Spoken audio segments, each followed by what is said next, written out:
Guerrilla Mindset, The Right Mindset. You're now watching The Right Mindset live, I think.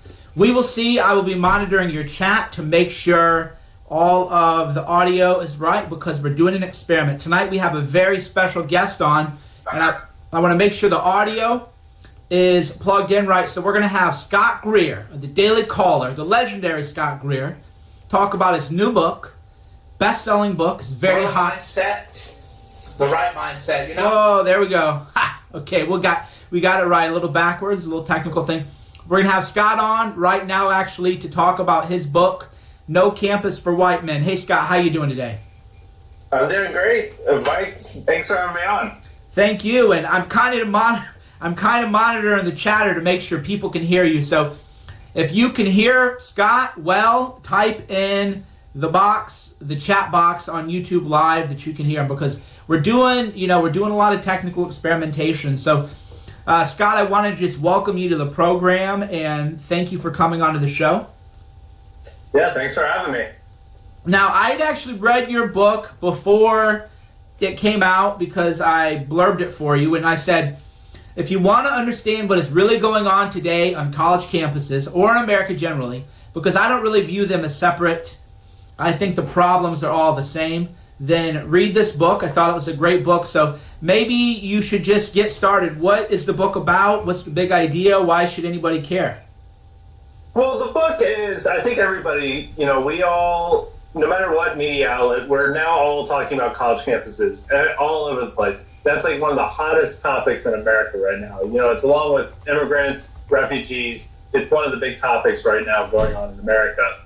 And what really inspired the book was back in 2015, you probably remember, is that both at the same week at Yale University and University of Missouri, there was these two big crazy things where there's protests on both campuses over really ridiculous stuff. Like at Yale University, they were protesting cultural appropriating Halloween costumes where people dress up as like Indians or something.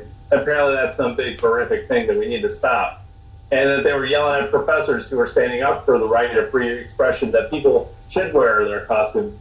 And then University of Missouri, where black activists were able to force out their university president and were able to enlist over 30 black football players to join their side in order to oust their university president over, really trumped up allegations of racism, which included a poop swastika. So there's all these ridiculous things happening at once. And it's like, what's really happening on college campus? And in my book, No Campus for White Men, it examines that, and it finds that the two big driving forces on college campus are what I call identity politics and victimhood culture. Identity politics, as it operates on a campus basis, is essentially minority identity politics, where every student there who can basically somehow differentiate themselves from the dominant white male majority culture of America, which they see as evil and villainous and needs to be destroyed, they all adopt a minority identity that they base their entire political basis around and their core being around. So if you're an African-American man, that's basically the core part of your identity. If you're a Latino transsexual, that is the core part of your identity, and you commit yourself to politics on that basis. So that's kind of like why a lot of these we see things at college campuses. It's not just people, college kids being whiny brats who can't handle different ideas.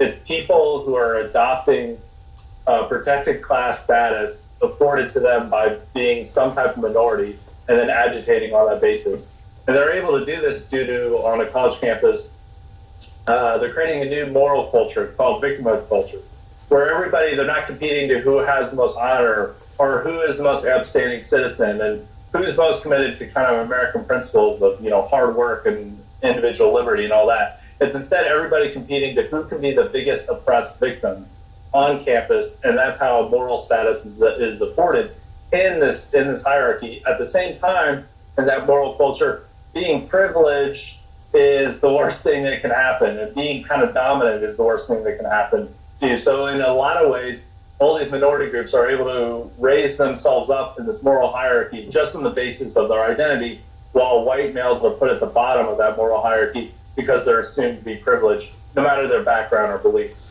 What year did you graduate from college? I graduated in 2012. So not too long ago.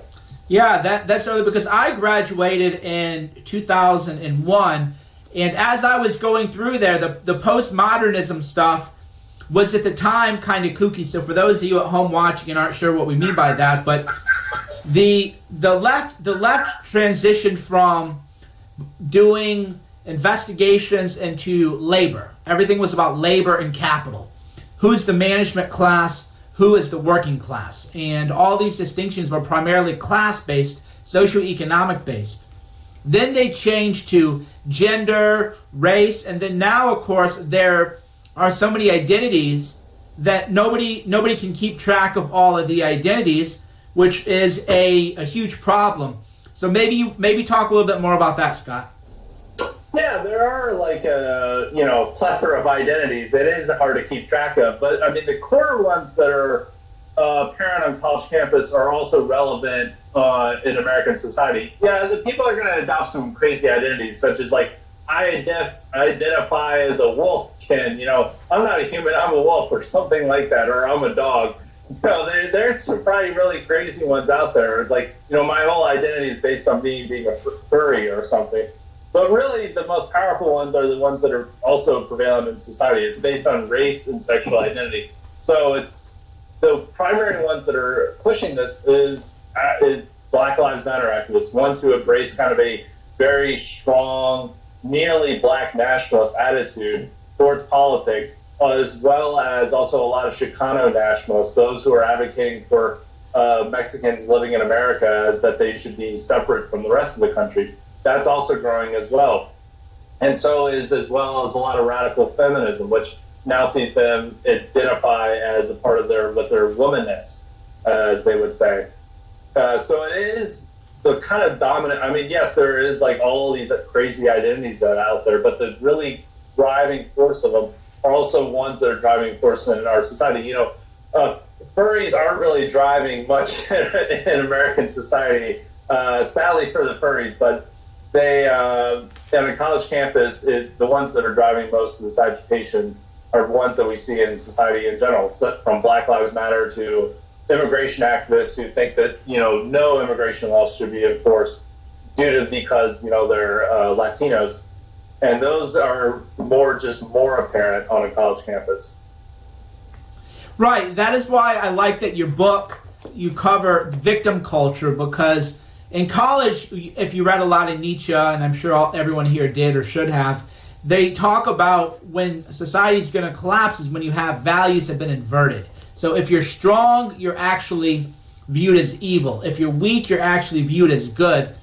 And every identity I see that is being created now is an attack on strength, and it is they want to be weak, they want to be oppressed, and because of that, they look for reasons to be oppressed, and in many cases, they outright create hoaxes. Yeah, that's absolutely right. And I cite Nietzsche in my book heavily about victimhood culture because he nailed it, nearly 150 years ago when he was talking about the master-slave morality. Master morality is all about dominance and kind of this virtuous warrior aristocrat who's kind of making his own values and laughs at his enemies, but he has this love for life. While the slave morality is kind of resentful and based on bitterness and the fact that you're a victim and you're always being put down by the masters, and the masters in their own morality are the good people. In the aristocratic morality, the aristocrats are the good, and there's not really an evil, there's just the people who lose, so they're kind of the bad. But in slave morality, which shares a lot with victimhood culture, it views the masters or the kind of aristocrats as the ultimate evil. It turns them into devils and demons, and it totally dehumanizes them to a way that they're monstrous beings, that their virtue is actually vice, and that you should hate everything involved with it. While actually the traits of the weak or the slaves are actually good and what you should emulate. And that's exactly what we're seeing on college campus. Everyone tries to portray themselves as weak and oppressed and just this victim that is just totally helpless. And it's a good way for them to get to appeal to the powerful third parties that dominate college campus, namely administrators and professors, to take their side. Because if they just make themselves out to look very pathetic and weak and just that threatened all the time by these evil white people, then they can use that to bring them to their cause and to help them in their struggles to suppress speech and other ideas they don't like on a college campus. And for those of you listening, maybe it sounds a little too philosophical, which is not. It's very valuable because there's a lot of implications to this mindset or this philosophy, this way of life. One of the implications is that people now, they want to be a victim because in a culture, you're going to respond to cultural incentives. People want to be loved. You want to belong. You want to feel like you matter. You want to feel like you have significance. We've moved from a culture where you create significance for yourself through hard work, dedication, aspiration, to now people want to be filthy, they want to be dirty, they want to be weak, they glorify being vile, which is bad for the culture, but what actually happens is false rape cases are now an epidemic, aren't that? Isn't that right? Yeah, and I discussed this in No Campus for White Men. It's not just all about racial identity. It also plays into a lot of how gender dynamics are playing out on college campus. And rape culture, I have a whole chapter called Rape Culture Feminism, because that's like the core focus of feminism on campus, the idea that women, 1 out of 5, out of all college women, 1 in 5 of them will be sexually assaulted, which is totally not the case. You know, Department of Justice figures show that it's less than 1% of all women. It's almost like 0.61%, I believe, is the figure for the amount of women who are going to be sexually assaulted. But what it's based on is these studies, they kind of tell women, they reach this figure kind of through manipulating the data. They kind of ask these women, well, did these events happen to you? You know, did you have a dancing that was involuntary, you know, or this kind of ridiculous stuff like this? Did you have drunken sex where, you know, consent was kind of hazy because you were blackout? And they kind of use these incidents that would be, if you took them to a court of law, you know, the judge would throw them out. And that's what happens with a lot of these false allegations. But on a college campus, even if that person doesn't consider them sexual assault, which a lot of these studies rarely ask is, did you consider this a sexual assault? Which is a pretty important part of determining whether 1 in 5 women are getting sexually assaulted. They never ask that, and they kind of manipulate this data into take a lot of events which we don't necessarily associate with sexual assault, and they put in this idea in people's minds that 1 in 5 women are getting violently raped by frat boys and other nefarious people on college campus. Yeah, and another theme I saw in your book, and you mentioned it a little bit, is that there is now an overt war on men and war on masculinity, and thematically it makes sense. So if you look at some of the chapters of the book, and I encourage everybody to buy the book, especially if you're thinking about going to college, one of the chapters is Greeks Under Siege, the attack on the fraternity system, and a fraternal system is, of course, men hanging out with one another. Another chapter talks about rape culture and feminism, which again is about a war on men. And if you think about it, historically men have been strong, and because of that, the modern culture wants to destroy men. What do you think about that? No, that's the case. I mean, the reason why fraternities are hated, it's not because they party too hard or, you know, they're too debauched. I mean, the campus left likes, you know, kind of the party degeneracy that's associated with it. They just don't like the values. I mean, the stereotypical frat boy votes Republican, probably voted for Donald Trump, probably supports Donald Trump, likes working out, likes watching sports, likes playing sports, has very masculine virtues, wants his girlfriend to exhibit traditionally feminine virtues and feminine values. It's somebody who definitely stands out from the campus left. It's somebody who's dressing more traditionally, who's kind of espousing traditional values, and it's like, you know, not too different from his grandfather and his father in regards to masculinity. And they don't like that. They want to crush masculinity. And a lot of this rape culture, a lot of what they want to do is make men afraid anytime they engage in sexual intercourse. I mean, Ezra Klein of Vox said that for the point of when he was arguing for affirmative consent laws, which would basically make it, you know, you had to ask if it was okay to have sex every 5 minutes when you're in intercourse, which, you know, is really going to make things romantic. But he said the reason to do this is that he wants every man, when they engage in sexual intercourse or are about to feel a cold chill when they do that. And that's basically code for emasculating them, to take away that aggression. A lot of what is traditionally associated with being a man and masculinity, and take that away from them and make them more kind of in a way submissive to women. Exactly. And another thing that a lot of people don't realize, and I write about it, is that this is actually bad for women too, because women want masculine men. Women want strong, assertive, dominant men. Right now there's a shortage of it, which creates certain incentives. If you're a man now, especially a young man, and you're aggressive, you're strong, you're assertive, it's one of the best times in the world to date. But women, a lot of women are telling me that they can't find men worth dating. Have you heard anything like that? Yeah, well, college campuses are prove that. I mean, right now it's nearing 60-40 female to male on colleges. I mean, the gender gap is 57% female, 43% male, and it's only going to grow. So there's fewer men on campus, and a lot of those men, probably aren't the most desirable for women. So one of the ways that fraternities kind of become they control the kind of the dating market on a college campus. They're the most desirable men. They have the highest value because, they're traditionally masculine. They're cool. Everybody wants to be around them. They throw the craziest parties. So they have a lot of they're the highest status men. So they get to pick and choose which women they want to hang out with. And this is where a lot of the false rape allegations start, is that they're lobbed at these high value status men because a lot of times, since they have the pick of which woman they want, they change which woman they want every week. Right. So that creates a lot of jilted lovers who then make false rape allegations. In a lot of cases, if you look at some of the most famous, at UVA, which she accused the fraternity of gang raping her, but that was all a fantasy created to kind of guilt trip a man on campus who was her friend who refused to date her. And so it kind of results out of this bitterness that these women can't find the men they want.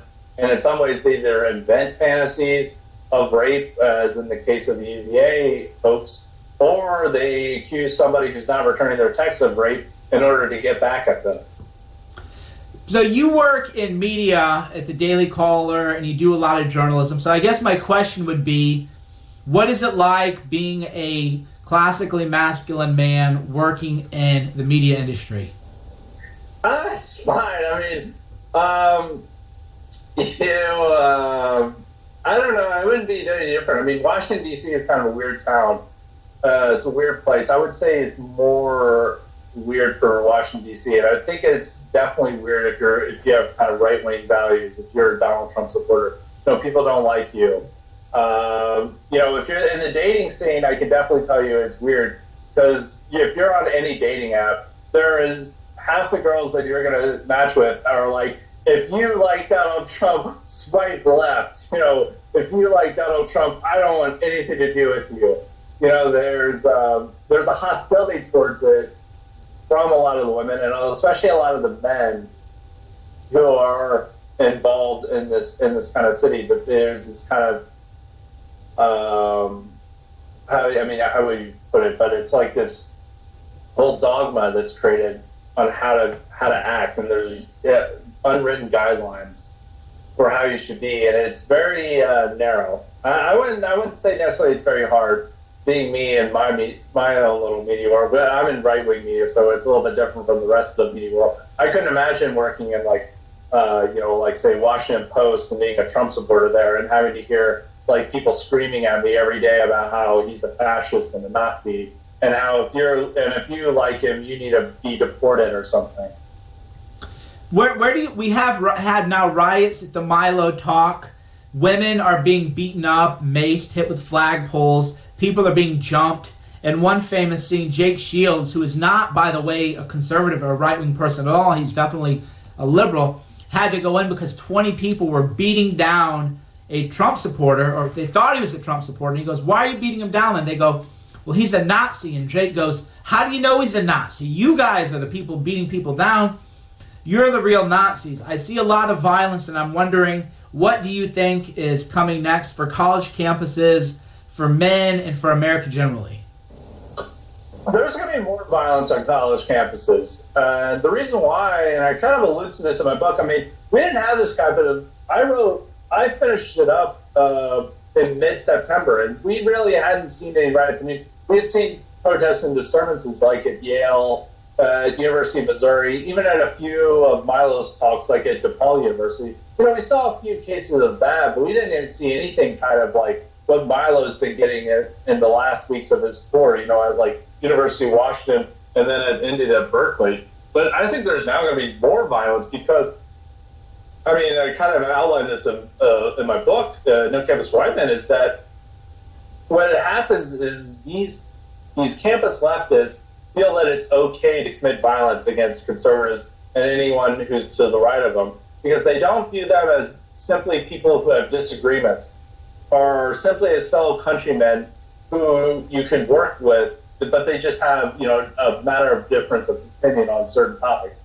These are monsters and enemies who are going to kill and murder and rape you if you allow them to speak. So any means is justified to shut them down, whether it be violence or, you know, hitting people who aren't even going to a Milo talk, but just happen to look like it, which is a lot of these people they attacked. You know, they attacked a Syrian Muslim who had nothing to do with the Milo talk, but simply because he was dressed up in a suit, you know, they pepper sprayed him and punched him in the face. And this is somebody who was a Syrian Muslim who I think came here as a refugee too, to boot. So they just will, but they'll justify that because they don't care. I mean, the Berkeley paper last week published several columns endorsing violence to shut down people like Milo, and they used all the same rhetoric, you know, that I kind of cite in my book about how when they want to shut down speech, they don't say, I have a difference of opinion, here's the facts and reason why. They say, this is a threat to my life, and to allow this jeopardizes my safety, which is totally ridiculous, but it makes for a good argument for these spineless administrators who then go and say, oh, well, you know, this person's crying a lot. I guess they have a point, so I'm going to shut down the speech. And now that's not being used just to intimidate administrators, but now it's being used to justify violence. And I think you're going to see more of this type of behavior on college campuses for just about any right of center speaker who decides to go on campus.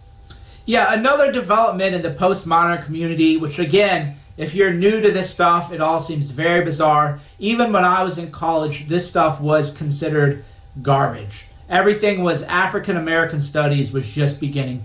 Women's studies was really kind of just beginning. The Pan-Pacific, America, Asian studies all became prominent. And it was still, again, a little nutty at the time. But what has happened is we've changed from an objective view of reality to a subjective view of reality where you can say, I feel that you've been violent towards me, and if I go, well, what proof do you have of that? That is actually more violence. I'm sure, Scott, you've heard some nutty things where people will actually say that asking for evidence violates a person. Yeah. They don't care about whether acts of violence violate a person. I mean, they don't care about this. They're going to use any reasons to justify this kind of stuff. And, I mean, it says it doesn't matter for what reasoning they use. I mean, these are people who are the nuttiest people on planet Earth, who just hallucinate every day. I think there's also one part is that I've noticed this kind of more with leftists in general, but they all seem to have some sort of mental illness, and they're very proud of it. And they're all like, you know, I have, you know, XYZ mental disorder, and I need special privileges for that. It's almost a way to use to justify victimhood status, is just to say I have a mental illness. But when that comes a problem is they kind of exploit this mental illness to then claim all these ridiculous things that are happening. And I think a lot of the people who are claiming fake hoaxes are struggling with mental illness, and as a society, and with the left in general, which is in some ways trying to not treat mental illness properly, but kind of celebrate it and embrace it, which I don't know if that necessarily creates a healthy society. But yeah, when you're a movement led by people who are publicly proud of being mentally ill, it's not going to be surprising what results you have. It is definitely the full inversion of value. So before we go, where can people find your book? Where can they buy it? Where can they learn more about you? The book is available right now on Amazon. It'll be out in bookstores next month, but the ebook and Kindle version are available on Amazon right now. And I encourage all your listeners and viewers to buy it right now ASAP. And my writings are featured at the Daily Caller, dailycaller.com, and you can follow me on Twitter at Scott M. Greer. Thank you so much for coming on tonight. Thank you. All right, you just heard from Scott Greer, the Daily Caller, talked extensively about college life, No Campus for White Men. Very important book to read. Everybody should definitely read that book. Very, very important. We have, of course, some more things to talk about. There's a lot going on today, so hard to keep track of. As a lot of you have already heard, the deep state is going after anybody who supports Donald Trump and supports Donald Trump supporters. That includes Stephen Bannon, Stephen Miller, Kellyanne Conway, and General Flynn. And they keep picking different targets every couple of days. They'll go after Flynn for one made-up reason. Then they'll make up another story and fabricate another story about Kellyanne. Then they'll go after Bannon. Then they'll go after Miller. Then they'll go back again. So we really have to let Trump know who we stand by and who has his back and who has the back of the base. There are also a few other stories that we wanted to talk about. One is, I'm going to see if we can pull these up here on the green screen, which is pretty cool. There is a fascinating kind of juxtaposition of images that if the camera, they're able to get that on the screen, it would be great. So today, Justin Trudeau went to visit Donald Trump. I think a lot of you remember that. He went to visit Donald Trump, and he'd also recently been at a mosque in Canada. So Trudeau, and in Canada they go, you know what, Donald Trump doesn't respect women. Nobody respects women as much as Trudeau and the Canadians do. Well, when Trudeau went to a mosque, his female aides and chief of staff and his cabinet, you can't make this stuff up. We really got to find these pictures and get them loaded on the screen. They were forced to go into the back entrance. And moreover, they were not allowed to sit with the men. You can verify this. So in Canada, Trudeau, they want to lecture America, but when they come to America, they are allowed to sit next to Trump, to be amongst the women, and the women and men are together. But when they are in Canada, in the mosque, then they're not allowed here. So I'm not seeing it load up on the screen. So we'll see if I can get this image here. I'll just do it old school Twitter from the computer, because it really is an important image and an important juxtaposition of the world. I tweeted out kind of both of these images, which I think were powerful. This picture is real. A lot of people didn't think this image was real. Don't ever accuse me of not giving you the truth. I give you the real images. But it is so hard to believe that people thought it wasn't real. So this is really happened in Canada. We'll do it old school. So I don't know if you can see the reflection there, but Trudeau's people were made to be on the back of the bus. The women were made to enter through a back room, and they weren't allowed to be on the men. That was Trudeau in Canada. That was in Canada. And then this is America. Donald Trump, apparently a bad guy. Donald Trump the sexist. Donald Trump this. Donald Trump that. Donald Trump's such a bad guy. And I'll retweet this at the top of my timeline so that you can find it. So Donald Trump is apparently a real bad guy, a terrible guy. But in Canada, they have gender segregation. In Canada, Trudeau tells the women, you're not equal to men. You need to go on the back of the bus. You need to go in a separate entrance. You need to subject yourself to men. I think it's fascinating that these people in Canada and Trudeau try to tell us anything about Trump. And moreover, Trudeau's media stooges, they give him a pass for that. Explain that to me. Explain to me why the media gives Trudeau a pass when Trudeau actually engages in gender segregation. Can you believe that? The same thing happened recently in Sweden. So Sweden, all these women, and I'm going to see again if I can find the image. All these women in Sweden took a picture where they said, "We are better than America. We believe in gender equality." Right? So these Swedish members of parliament, prime ministers, they all said, "Look at us. We're better. We're better than America. We're better than Trump." And then they took a picture to kind of mock Trump. So let me show you. Let me show you what happened when they went to Iran.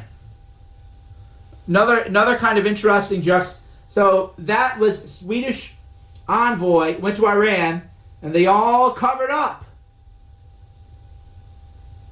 They all covered up. So we have multiple now documented cases where people who want to lecture us from Sweden, they want to lecture Trump, they want to lecture Trump supporters, they will engage in gender segregation. Canada and Sweden, because it would be Islamophobic. It would be Islamophobic to not allow gender segregation. Think about, you want to talk about a clash of values. The clash of values is definitely beginning now, where they're saying, and again, this goes back to Scott's earlier conversation about victim politics and identity politics. They're saying that if you have a Muslim identity, you can discriminate against women. And again, people go, "Mike, you're overstating." I hear it all the time. "Mike, you're just overstating things." Okay, here's proof. Canada and Sweden. In Canada, there's gender segregation. Trudeau tells his women, his female cabinet, "Go to the back of the bus. Go to the back of the mosque. Don't you dare walk in on the level of floor with men. You cannot be on the same floor as men." Trudeau says it. In Sweden, they go to Iran and they wear the scarves. They submit. They submit. Can you believe it? Well, you have no choice but to believe it, because it's true. That's just the way it is. All right, we're going to take some calls. I want to hear from you. We're going to take some reader calls. I want to hear from the listeners and the viewers what is going on, what's happening. So the number is 1-866-438-1487. You're on the right mindset with Mike Cernovich. 866-438-1487. Call me up. Ask me what you want to ask me about. Talk to me what you want to talk about. Let me know what you think is important. And we're going to be here live right now. Definitely taking your calls. The viewer calls are one of the most popular features of this show. People love the call-in, and I like the call-in aspect too. I like to hear from you. I like to have my finger on the pulse and to hear from the people. So again, we're hearing more and more. The big stories, of course, today are the General Flynn story. This is a real problem. Once you break through, by they, I mean the globalists, the media people, the fake news establishment, the opposition media, call them what you want. Reince Priebus and the controlled opposition and the Republican Party, once they get Flynn, if we let them, and we can't, we have to fight it, it's over for America. America be over. Hey, we got you a caller from Texas. How you doing? What's up, Mike? One thing I was thinking about lately is that, there's actually one group of people who suffered more during the Holocaust, although Cold War politics had it erased from American textbooks, than anyone else. And, when Hitler was invading Russia, all these people, he would capture the whole town. And either, if they were lucky, he would starve them to death, he may build a gas chamber, or he may just get sadistic and burn them all to death. And even the most conservative estimates say that it's 8 million civilians that this happened to. Now, in light of all that, and in light of the brown strip-like violence from the left, do you think we have an opportunity to reframe them as the Nazis? Well, yeah, I mean, they definitely are the fascists, and people get annoyed because now there's this big, huge freak out where Google and everybody else is trying to reframe fascism as some kind of right-wing thing, when really the fascism is coming from the left. Political violence is what I consider fascism, and we need to keep pushing the message that fascism is political violence. There's a great opportunity now for us to hold people on the left accountable. So I definitely agree that the left are the real Nazis. Thank you for the call. No problem. Hollywood, Florida, how you doing? Hey, Mike, how you doing? Kevin from Florida. Talk a little bit about Rev 18 and what we're going to have to do in the upcoming election. All right, so we're working on, that's a great question here. So for those of you who don't know, there's been a lot of sabotage against Trump. There are a lot of people who are in Congress that shouldn't be there. There's a lot of people in the Senate that shouldn't be there. Jeff Flake of Arizona. Jeff Flake of Arizona should not be there. And what we're going to have to do is everybody who opposes Trump, all these GOP people, these globalists, all of them who oppose Trump, we're going to have to run primary challengers against them.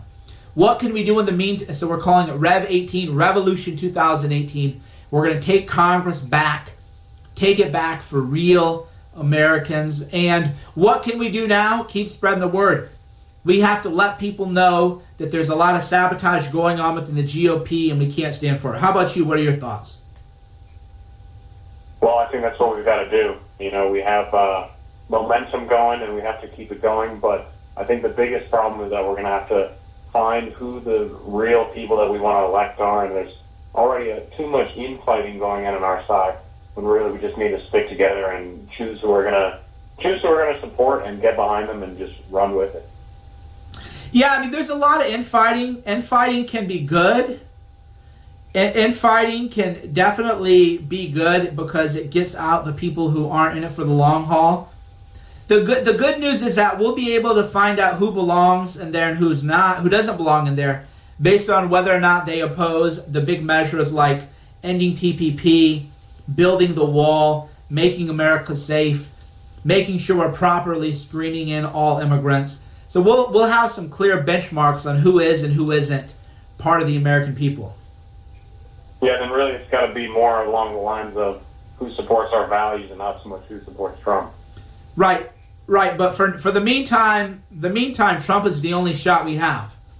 That's the whole issue. Right now, Trump was our only shot at saving America from ending up like Sweden or Trudeau. I mean, in America, if you want women to be segregated and to be less equal than men, and maybe some people want that, I guess there's a lot of people want different things, then people would have voted for Hillary Clinton, because in the name of tolerance, in the name of tolerating people, then we would get that, because they have it in Sweden now and they have it in Canada. Personally, I don't want to treat women like second-class people. Let the Canadians do that. Let the Swedish people do it.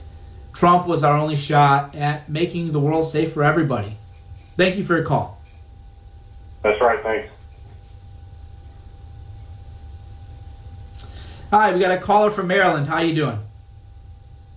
Hey, Mike, good. I had a question. What are your thoughts about what drives the media more crazy? Calling them the fake news media, the opposition media, or the alternative facts media? Fake news has definitely triggered them. I mean, Chris Cuomo said that calling a journalist fake news is like dropping N-bombs, and it attacks their very identity, the core of their being. Fake news definitely bothers them more than calling them opposition media, more than anything else. Fake news, because they created it to attack us, and we turn that around on them, which is especially triggering to them. So we want to keep calling them fake news. Yeah, I guess it was also the first time the fake news media tried to silence alternative media. So, yeah, like you said, that turnaround really got to them. Yeah, they tried and they failed. Thanks for your call. Thank you. Memphis, Tennessee, how you doing? Hey, how you doing, Mike? I just wanted to tell you how much I really do appreciate you as a human being and your honesty. And when I found you, I was blown away at your pure intelligence. I mean, it set off circuits in my brain when I picked up the guerrilla mindset. But I'm an older cat, and I remember growing up and going to school, and we'd be in history class, and the boys and the girls would have, go against each other. We'd ring a bell, kind of like a game show, to answer a history question. And the boys would win the candy sometimes, and the girls would win the candy sometimes. And that was all great. But nobody ever got angry at the girls. The girls didn't get angry at the boys. Nothing like that ever happened. And when I went to college, I didn't quite understand. I had to leave college early. I had a family, and so I had to get a regular paying blue-collar job and take care of everybody. But after that, I started getting interested back in criminal psychology. Started studying psychology some. And I ran across some KGB information where back in the late 80s and 90s, they were actually using most of their budget to actually push their agenda, their cultural Marxism, like to split us up through our races, to split us up through our men and women, to split us up through. And I didn't see any of that in my high school days. And I see all these kids coming up who don't even know who. I mean, I asked a girl who graduated with my daughter, 15 years ago, maybe 10 years ago. I showed her a picture of Hitler and asked her who that was, and she said she had no clue. That's just amazing to me that we went from my generation, where I learned the true history, or at least some of it, and I've learned more as I read along. But what do you think about the KGB actually affecting, or maybe socially sort of brainwashing people into a mindset that they can't actually pull grips away from and say, you know what, I really might need to look at all these options? Yeah, the gender wars are bad for everybody, and the cultural Marxists wanted to destroy the nuclear family because it's easier to enslave people who don't have a strong family, don't have a strong social network. If you take away the social network of the family, then the government or some other entity is going to have to step up and make people feel like they belong. So the reason gender hostility is so strong and the reason education is so poor is because they want us uneducated and they want us divided. All we can do is spread the message. I mean, that's why we have social media for now. When I watched that one video of the KGB guy explaining it all, I've never heard of social justice warriors. This was done like in the late 90s. Yeah, he was talking about social justice warriors, and he was talking about people who would separate on race and separate on, get people to separate on, monetary lines, any line they could pick and choose, they would try to separate the people. And I was like, he had explained it as we think of these high-tech devices. They purchase most of the money, but they said they use most of their money for actually the psychological ops that would bring people in with different ideas. Yeah, so I don't know if that's true, but that's the first time I ever heard social justice warrior 3 years, and I'm probably closer to 50. So I'm hitting close to 50, but I learned that social justice warriors back in the 90s, but now I'm just hearing of them again, so maybe it really did kick in and work. Yeah, he makes great points. So for those of you who don't know, there is a great video on YouTube which explains how the KGB would divide America. And there's even another video, and this will ring true for a lot of people, where in Russia, there was a plan to create a two-party system because it's actually easier to control an entire country if there's the illusion of opposition.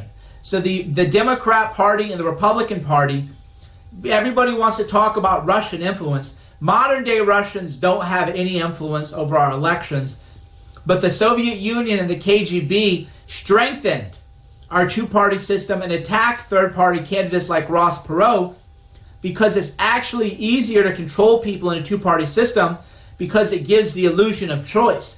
Now, those of us who voted for Trump, many of us hadn't voted for years. Many people were first-time voters. We were finally starting to wake up. So this is a very powerful video that he's referencing. You should definitely go on YouTube after the Right Mindset is over and watch this video. A KGB agent it's called something like a KGB agent explains how he would divide and control America.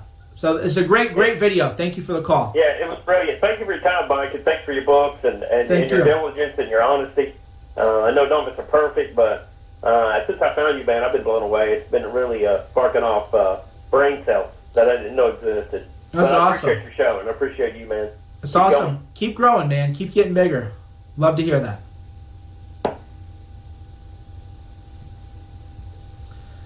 Boise, Idaho. How you doing?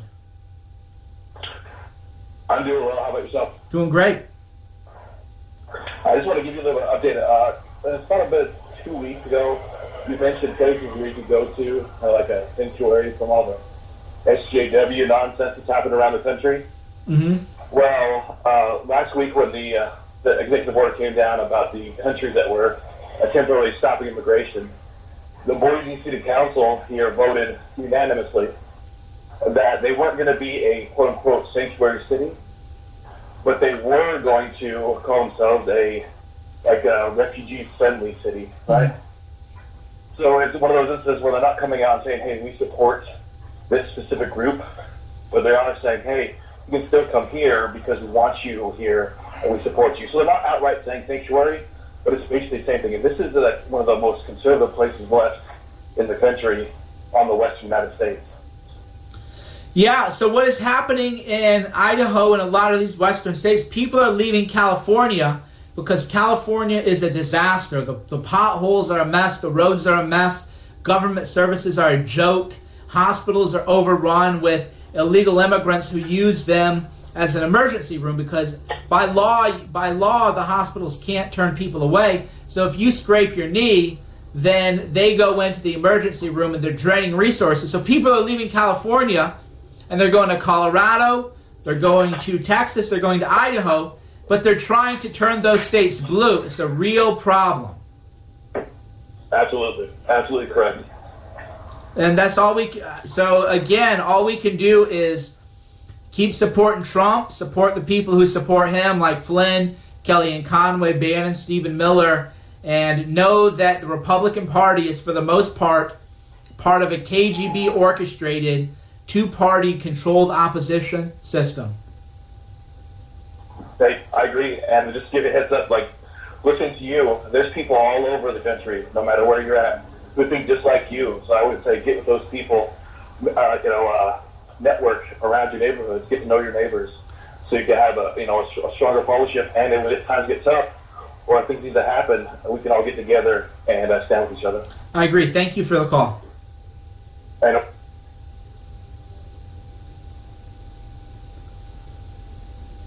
Hello, we have a caller from Hawaii. How are you? Hey, Mike, how you doing today? Doing great. Good, good. Look, I wanted to talk about what appears to me to be a mass psychosis that's occurring within the country. I mean, there's literally about half the country's lost its mind.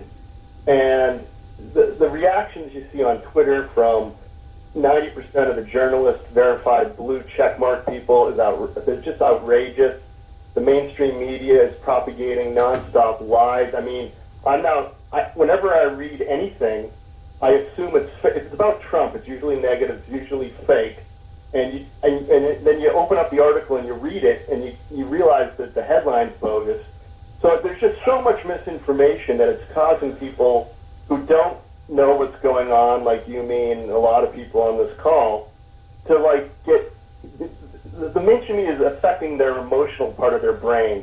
And I had a conversation today with an old colleague of mine who's a ex-Goldman Sachs Wall Street banker, and she hates Trump. She told me, I can't stand his voice, but she's an analyst, so she could put aside her emotional state, and she said, but if you listen to what he says, if you listen to his speeches and you read his policies, it's everything that I want. And so she's just mystified by all her friends, and she's determined that Facebook is now a place to go to see that your friends are all idiots. And so she's in New York. She can't speak openly about this because, she'll get crucified. But, I mean, it's insanity right now. Yeah, there's a mass psychosis going on, and a lot of people are hallucinating, and they're hypnotized by the media. We just have to wake people up one day at a time. It's a long, long, long, long day ahead of us. There's a lot of work ahead of us. And again, it all goes back to every day we have to remind people. I tell people, if all I do in one day is expose a media hoax or call out the fake news media, then that is a good day, because the media are the ones who have hypnotized all of our countrymen and our countrywomen. Every time we can show that the media lies, remind people about the media lies, remind people about the Duke Lacrosse hoax and the Rolling Stone rape hoax and the hate crime hoaxes. Keep reminding them, and then that's going to take away the power, and then the mass delusion, that fog will lift. No, I agree. You know, what I've been doing, and I've been talking to other people, what you need to do is when you go to cocktail parties or you're at the pool and someone says something that's blatantly stupid, try to calmly explain to them why they're wrong. And if they descend into if they start name calling and using the racist this and that, Hitler, misogynist, you have to start thinking about publicly shaming people and just, calling them out on it. I've done it a couple times, and most of these people don't even know why they're saying it. So when you press them, they start to look like fools and they fold like a house of cards. And you have to be willing to lose friends and have your wife be annoyed at you, because this is what we have to do. We have to call out this BS.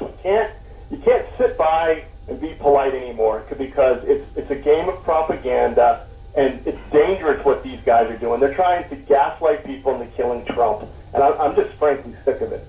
Yeah, I agree. You have to stand up for what you believe in. The time is now. There is a civil war that people want started, and let's resolve it peacefully. So I've lost friends for my viewpoints. You know what? Small price to pay to save Western civilization. Thank you for your call.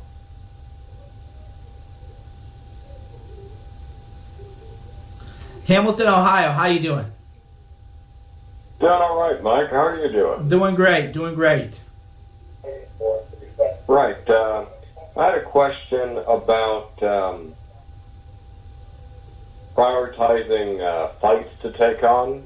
You want to base it on what they know or what they've heard, or just if they feel like, taking it on excitedly. In what regard? In what context? Well, I guess the context would be whether spending a day sharing info on the internet, or deciding to go out and have a single face-to-face. Gotcha. Yeah, I think now, since we don't have an election going on, right now online is good. It's efficient. You don't have to spend a lot of time doing it. Nobody's going to hit you with a baseball bat. Right now, definitely online is the way to go. And then as the election approaches, we'll start doing the flash mobs again. We'll start doing our rallies again, and we'll start doing our get out the vote drive. So yeah, for now, online is the best, but we will move into the real world. All right. Well, thanks for making the question clearer than I could make it. And thank you. Thanks for all that you do. Have a great night. Santa Clarita, California. How you doing? I'm doing good, Mike. This is a little bit more of a lighthearted subject, but I'm just curious your thoughts. Growing up in Los Angeles, friends in the entertainment industry, we're used to, my entire Twitter timeline, most of my closest friends are just so far left. And to see what happened last night with Joy, whether it's Villa or Villa, it's just crazy to see the power behind Trump and the right to power at this point. And so I'm just curious your thoughts on it and kind of where you see it going over the next year or a couple years. Where do I see what going over the next couple of years? Well, just as far as, what the media is portraying, and then you see this one artist who, when I checked, the second I saw her wearing the Make America Great Again dress, she had like 15,000 followers. And I just checked a couple minutes ago, she has over 100,000 followers. Her album's #1 on iTunes, #1 on Amazon. And so, I've heard Milo say, that the right is the new counterculture, and, this is what being edgy is now. But I'm just curious to see, as far as in the media, do you see this acceptance of the right continuing, or, just more pushback, but, the right's following, supporting these artists or whoever they may be more? Yeah, people are going to go to where the market is going. And so it is good for people to see, entertainers to see that there is a big market. Trump supporters do listen to music. Trump supporters are going to buy music. They are going to buy songs. What we need to do is create our parallel institutions, and we're doing that more and more and more. So as more people do realize, hey, instead of insulting these people, instead of attacking them, maybe I should find a way to deliver value to them and reach out to them. That is what is going to tip our movement over and make us grow even bigger. Great. Well, I'm excited to see it because I'm so over just the left dominance when it comes to media. It's frustrating. I agree. Thanks for your call. Well, it's time.